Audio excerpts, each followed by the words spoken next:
आदाब नमस्कार, मैं हूं तारिक और आप देख रहे हैं द हिंदी टॉप। जैसा कि मैंने आपको कुछ देर पहले बताया था, आज ईद का दिन है। कई अलग अलग जनप्रतिनिधि जो इस क्षेत्र से मोरवा विधानसभा जो क्षेत्र है वहां से अलग अलग लोगों के यहाँ जा रहे हैं ईद की बधाइयाँ देने। उसमें कुछ देर पहले इस यहाँ के पूर्व विधायक आए थे, उनसे हमने कुछ सवाल किए जो उनके दौर में उन्होंने पिछले साल 5 सालों में क्या किया था और क्या रह गया था। और हमने आप लोगों से वादा किया था कि हमारे पास जो मौजूदा विधायक हैं रणविजय साहू जी, वो आएंगे तो उनसे भी हम सवाल करेंगे, उनसे भी जानने की कोशिश करेंगे कि सरकार में न रहते हुए भी उन्होंने किन योजनाओं पे यहाँ पे काम करवाया और कौन सी योजनाएं छूट गईं या जनता की जो अपेक्षाएं इनसे थीं उसमें कहाँ ये चूक गए। तो अभी हम आपसे मुलाकात कराने जा रहे हैं मोरवा विधानसभा क्षेत्र के विधायक रणविजय साहू जी से। साहू जी, आपका स्वागत है द हिंदी टॉप पर। बहुत बहुत धन्यवाद। और ईद के दिन आप आए, बड़ी खुशी की बात है। और आप तो रेगुलर क्षेत्र में रहते हैं, लोगों से मिलते जुलते रहते हैं। एक सवाल जो पूर्व विधायक थे उनका था कि उनसे पूछिएगा कि यहाँ पे ब्लॉक और थाने की समस्याएं क्यों बढ़ी हैं, और दूसरा ये था कि आप लोकल नहीं हैं, वो लोकल हैं। क्या कहना चाहेंगे? देखिए, मन की भावना होती है और जनता की सेवा होती है। कहीं लोकल और बाहरी का सवाल नहीं है, सवाल है यहाँ स्वीकार्यता का और सवाल है जनमानस की सेवा का। किसके मन में क्या है भावना, जो एक सेवा करने की भाव है। तो निश्चित रूप से मैंने 4.5 वर्षों में मोरवा विधानसभा के मोरवा प्रखंड, ताजपुर, पटोरी में तमाम जगह लोगों का जो मैंने विश्वास जीता है। मैं इतने दिनों में सिर्फ लोगों का विश्वास जीता हूं और मैं एक कार्यकर्ता से एमएलए हुआ हूं। तो हम समझते हैं कि अगर हम कोई गरीब है, कोई अमीर है, उसका मेरे पास कोई मूल्यांकन इसका नहीं होता है, लेकिन हम सीधा संवाद करते हैं उसके सुख में, उसमें के दुख में, और हमेशा सदैव रहते हैं। हम समझते हैं 4.5 वर्षों में मोरवा की जनता ये अब भूल गई होगी कि रणविजय साहू दलसिंहसराय का रहने वाला है। रणविजय साहू सेवक नहीं, वो तो मोरवा का आगे आपको बता रहे थे कि आप दरभंगा जिला में जाले वाले से कहीं से हैं। अब उनको पता नहीं है। अच्छा, तो व्यक्ति कहीं का रहा है, लेकिन मैंने 4.5 वर्षों में जो यहाँ लकीर खींची है, लोगों के बीच जो अपनी उपस्थिति देके, लोगों के बीच अपना प्यार बांटते, लोगों के बीच अपना काम करके, लोगों के बीच अपना दुख सुख में पार्टिसिपेट करके, तो हम समझते हैं कि लोग यह भूल चुके हैं कि रणविजय साहू मोरवा से 25 किलोमीटर दूर दलसिंहसराय का रहने वाला है। लोग समझते हैं कि रणविजय साहू मोरवा का रहने वाला है, ताजपुर का रहने वाला है, पटोरी का रहने वाला है। और मैंने लोगों को यह विश्वास जताया। लोग कहीं यह सवाल नहीं करते हैं। हम समझते हैं कि जो लोग यहाँ के स्थानीय हैं, पूर्व में माननीय सदस्य रहे हैं, लेकिन मैं जो उपस्थिति यहाँ दिया हूँ तो यहाँ की आवाम बताएगी, यहाँ की जनता बताएगी। ये तो दिखता है, ये तो जनता के बीच जाने से पता चलता है कि लोकल क्या होता है और बाहरी क्या होता है। मन में भावना होनी चाहिए जनता की। हम लोग एक विद्यार्थी लाइफ से जनमानस में सामाजिक संस्था हो या पॉलिटिकल पार्टी, जब चक्कर छाप था, राष्ट्रीय जनता दल था, उस समय से मैं इस पार्टी में हूँ। तो मेरा तो एकदम तब से आपने पार्टी नहीं जीरो, मैं तो जीरो लेवल से उठा हूँ। मेरी कोई पहचान नहीं, मेरी कोई विरासत भी नहीं। पूर्व के कई एमएलए बने हैं जिनकी कोई विरासत है, लेकिन हमारा तो कोई विरासत नहीं है। मैं तो वर्कर, कार्यकर्ता से हम आगे बढ़े हैं और हम बिहार नहीं, मोरवा की महान जनता पर बड़ी भरोसा है कि हमें जनता आने वाला विधानसभा में मजदूरी देगी। अच्छा, मजदूरी देगी निश्चित तौर पर। ठीक है। यहाँ पे जो कुछ सड़क को लेकर के कुछ चीज़ें हैं कि कहीं कहीं पर सड़कें टूटी हुई हैं अभी भी, वो आपके कार्यकाल में पूरा नहीं हो सका। तो देखिए, लगातार आरडब्ल्यूडी के माध्यम से अगर बात करेंगे ग्रामीण कार्य विभाग और पथ निर्माण के विभाग से, तो आप जब अध्ययन करेंगे इसका, तो सिर्फ पटोरी प्रखंड की हम बात कर लें, अभी तक 25 से ज़्यादा सड़कें हम बना चुके हैं। अभी 27 सड़कें की स्वीकृति मुझे मिल चुकी है, टेंडर में है। और हम समझते हैं चुनाव के पहले इसको भी हम इस प्रखंड में बना देंगे। यानी पूरे विधानसभा की अगर आप बात करेंगे तो पूरे कंस्टिट्यूएंसी में लगभग 125 से ज़्यादा हमने सड़कें बनाई हैं जो आरडब्ल्यूडी के माध्यम से हैं। और मैं विधायक फंड का जो भी उपयोग है, हमने स्कूल बनाने में सबसे ज़्यादा प्राथमिकता दी। जहां आप बैठे हैं हम उसकी चर्चा करना चाहते हैं। Aarti Jagdish girls high school, girls महाविद्यालय है, कॉलेज है, वहाँ मैंने कमरा देने का काम किया है। Project girls high school Chaksalem में है, मैंने वहाँ कमरा देने का काम किया। बहादुरपुर पटोरी बल्हा में मैंने वहाँ विद्यालय में कमरा देने का काम किया है। बगल के दरबा में हमने हाई स्कूल में कमरा देने का काम किया है। तो सबसे ज़्यादा हम अपने विधायक फंड से पूरे कंस्टिट्यूएंसी में आप जब देखेंगे तो शिक्षा के क्षेत्र में मेरा रुझान बढ़ा है। खुद भी हम, ऐसा उनका इल्ज़ाम था, वो डेटा अभी मेरे पास नहीं है, जब डेटा आएगा तो मैं उस पर आपको दोबारा ज़रूर पकड़ लूँगा। ये कि 8.5 लाख रुपए पर पंचायत आपका खर्च होना चाहिए था, वो नहीं हो सका है। कितनी सही बात है ये देखिए, अब तो पॉलिटिकल लोग हैं, अब तो प्रतिद्वंदी हैं, तो बात ये तो नहीं, मैंने उनसे कहा था कि आप प्रतिद्वंदी की शक्ल में मत बताइएगा, क्योंकि उन्होंने एक ऐसी बात बोली कि आप इस क्षेत्र के नहीं। मैंने कहा आप इस क्षेत्र की जनता हैं, जब आप हार गए तो आप प्रतिद्वंदी नहीं, आप जनता के तौर पे आप यहाँ पे हैं। आप उस तरह से मुझे बताइए कि विधायक जी से कौन कौन सी चीज़ें छूट गई। उस पर उन्होंने बताया कि करीब 4 करोड़ रुपए का एक फंड आता है साल का, उसमें 8.5 लाख रुपए के आसपास हर पंचायत पे आता है, वो खर्च नहीं हो सका है।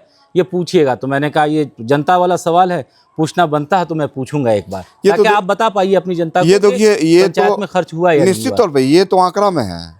मेरा कंस्टिट्यूएंसी में कोई ऐसा पंचायत नहीं है जी कि जहां विधायक फंड का मैंने प्रयोग नहीं किया।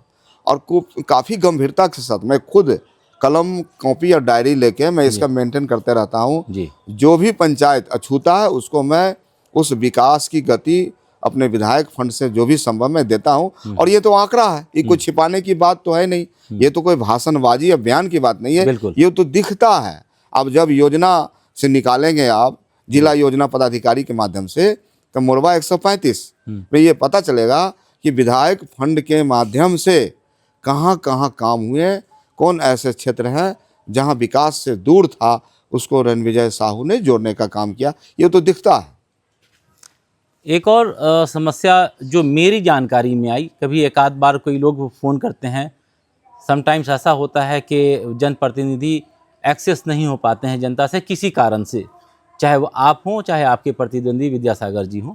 तो समटाइम्स यहाँ के जो और दूसरे लोग जो होते हैं, लोकल समाज सेवा में लगे रहते हैं, उनके पास कभी कोई कॉल आती है कि उनकी ब्लॉक की कोई समस्या है या थाने की समस्या है।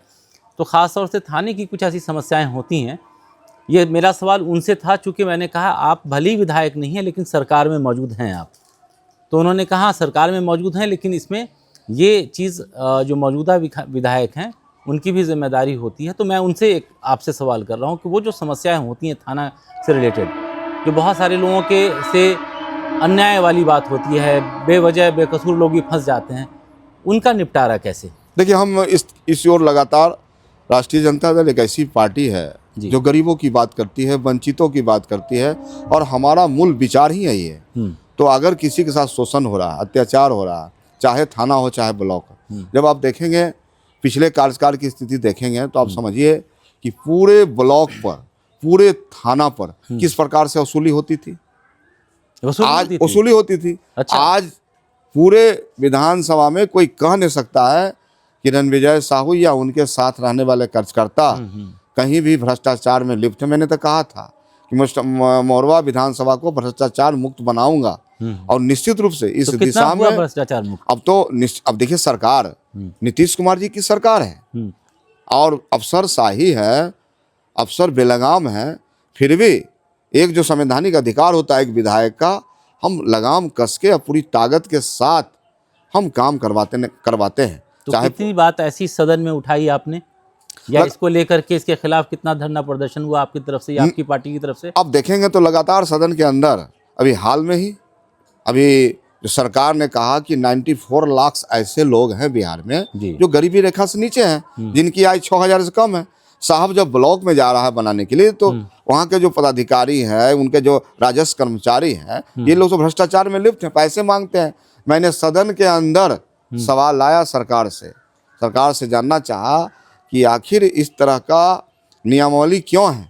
सरकार गरीबों को क्या पैसा देना चाहती है? 2 लाख रुपया जो अति पिछड़े समाज से हैं, जिसको सरकार ने चिन्हित किया था। सरकार की क्या मंशा है? वैसे लोगों से भी कमीशन ले लिया जा रहा है। निश्चित और पूरी तरह से ये सरकार में बेलगाम है, लेकिन मैं आपको भरोसा दिलाता हूँ कि 6 महीना में जो तेजस्वी सरकार है, जो नौजवानों, युवाओं, किसानों और वंचितों की बात करते हैं, जिन्होंने बिहार में करके दिखाया है, 17 महीने में जिन्होंने जो आयाम खींचा है, जो इनकी लोकप्रियता, स्वीकारता इस बिहार में बढ़ी है, बिहार से पलायन रोकने की बात है, बिहार को आगे ले जाने की बात है, तमाम ऐसे मुद्दे हैं। पलायन रोको यात्रा तो कन्हैया कुमार चला रहे हैं, अब तो देखिए, उनसे आपके नेता की पट नहीं रही है।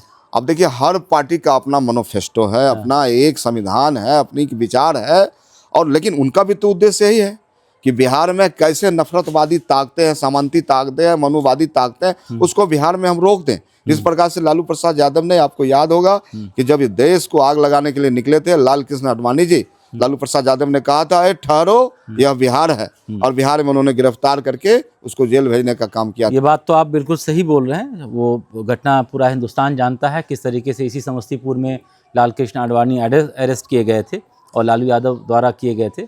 उसका खामियाजा केंद्र सरकार को भुगतना पड़ा था, जो जनता दल वीपी सिंह की सरकार थी। वो सारी चीज़ है, लेकिन नीतीश कुमार पे भी एक चीज़ ये आता है कि नीतीश कुमार सांप्रदायिक नहीं रहे हैं।